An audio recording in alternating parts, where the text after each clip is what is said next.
अस्सलाम वालेकुम रहमतुल्लाहि व बरकातुहू। सवाल है कि फ़जर के बाद क्या सुन्नतें अदा की जा सकती हैं? यानी क्या हम सूरज निकलने से पहले अदायगी कर सकते हैं? बिल्कुल कर सकते हैं।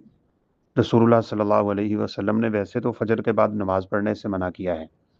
इस नमाज से मुराद होता है मुतलक नवाफिल, जिनका कोई सबब नहीं है या फ़र्ज़ी नहीं है। सुन्नतें जो रह जाती हैं, आप सल्लल्लाहु अलैहि वसल्लम ने 2 तरीके आपसे साबित हैं। एक तो सूरज निकलने के बाद पढ़ी जाए और ये बेहतर है, ये अफ़ज़ल अमल है। लेकिन अगर कोई शख्स नमाज के फ़ौरन बाद भी पढ़ना चाहता है, तो वो भी साबित है, दलील मौजूद है। सैयदना कैस बिन अमर रज़ियल्लाहु तआला अन्हु की रिवायत अबू दाऊद और तिरमिज़ी में मौजूद है। जब आप सल्लल्लाहु अलैहि वसल्लम ने एक शख्स को रोका, वो उठे और 2 रकअतें मज़ीद पढ़ने लगे, तो आपने फरमाया, क्या 4 की फ़जर की 4 रकअतें हो गई हैं? तुमने अभी यानी 2 पढ़ी हैं, 2 और पढ़ने लगे हो? तो उन्होंने आगे से कहा कि मेरी सुन्नतें रह गई थीं।